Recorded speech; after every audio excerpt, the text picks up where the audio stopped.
Good evening friends. Define stop loss में आपका स्वागत है। तो आज हम मॉनेटरी पॉलिसीज़, जो आरबीआई की जो मॉनेटरी पॉलिसीज़ है उसके बारे में थोड़ा सा डिस्कशन करेंगे। तो जैसे हम सबको पता है कि आरबीआई जो हर 2 महीने में मॉनेटरी पॉलिसीज़ लेके आती है, तो जैसे मॉनेटरी स्ट्रैंड्स रहता है तो उसमें 3 प्रकार के वर्ड्स जो है काफ़ी यूज़ होते हैं, ठीक है ना। उसमें एक होता है हॉकिश,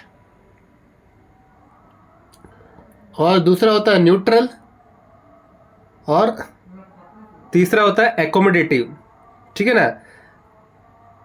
जब भी मॉनेटरी पॉलिसी आता है तो आप ये वर्ड्स को सुनते हैं। इन तीनों में से कोई एक होता है कि आरबीआई का जो पॉलिसी है डेट इज़ या तो वो एकोमोडेटिव है, या न्यूट्रल है, या तो हॉकिश है।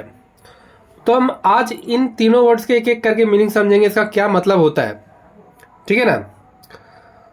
तो बात ऐसी है कि जब आरबीआई को लगता है कि आपके जेब से पैसा निकालना है या हमारे जेब से पैसा निकालना है, या बोल दो हम सब मिलके we are a part of an economy, ठीक है ना। जब we all are a part of economy, तो जब आरबीआई को लगता है कि इकोनॉमी में पैसा ज़्यादा है, हमारे जेब में पैसा ज़्यादा है, और उसको लगता है कि इसके कारण डिमांड ज़्यादा हो रहा है और लोगों से पैसा निकालना है, तो उस समय वो पॉलिसी जो अप्लाई करते हैं that is called hawkish policy.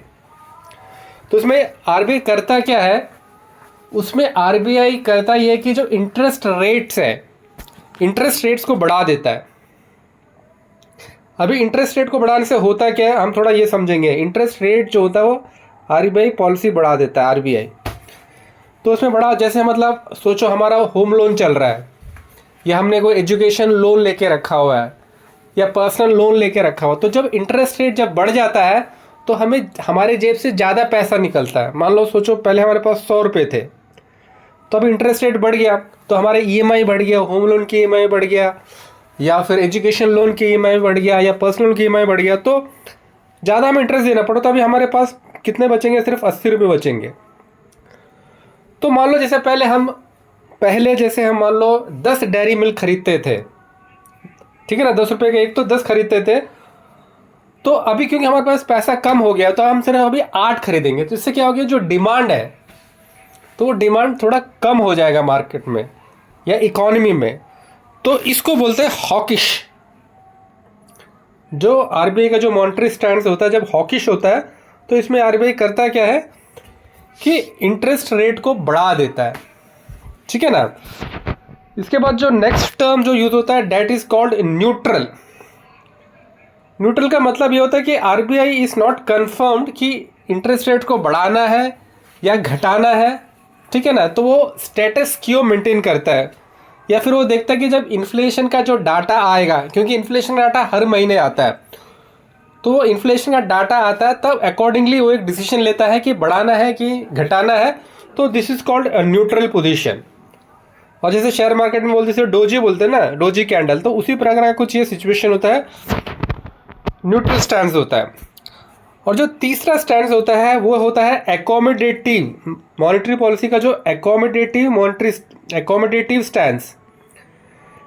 Accommodative stand में क्या होता है कि गवर्नमेंट ऑफ इंडिया या आरबीआई को लगता है कि लोगों के जेब में पैसा कम है या इकोनॉमी में पैसा कम है, और आरबीआई को लगता है कि हमें लोगों को पैसा देना है, या फिर इकोनॉमी में पैसा को हमें इंक्रीज करना है, तो उस समय एकोमोडेटिव स्टैंड्स को फॉलो किया जाता है।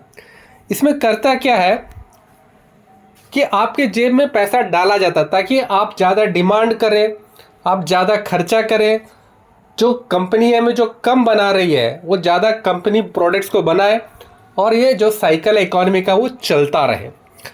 तो एकोमोडेटिव सेंस में करता क्या आरबीआई, जो इंटरेस्ट रेट है उसको कम कर देता है।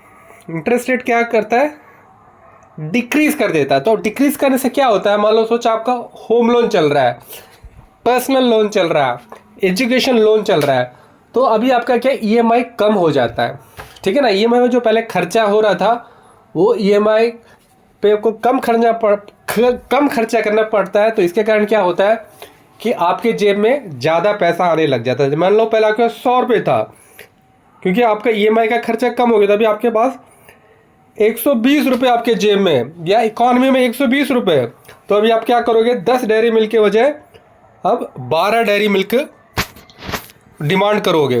तो इससे क्या होगा, इकॉनमी में डिमांड बढ़ेगा, प्रोडक्शन बढ़ेगा, और प्रोडक्शन बढ़ने से इकॉनमी का जो साइकिल है फिर वो चलता रहेगा। तो दोस्तों ये है जो मॉनेटरी पॉलिसी के जो 3 टर्म्स जो मैंने आपको बताया, एकोमोडेटिव, न्यूट्रल और हॉकिश। ठीक है दोस्तों। तो दोस्तों फिर आज के लिए हम फिर इतना ही रखते हैं, फिर कभी किसी वीडियो मिलेंगे, तब तक के लिए धन्यवाद, शुक्रिया, Shaba, bye bye, take care and love you.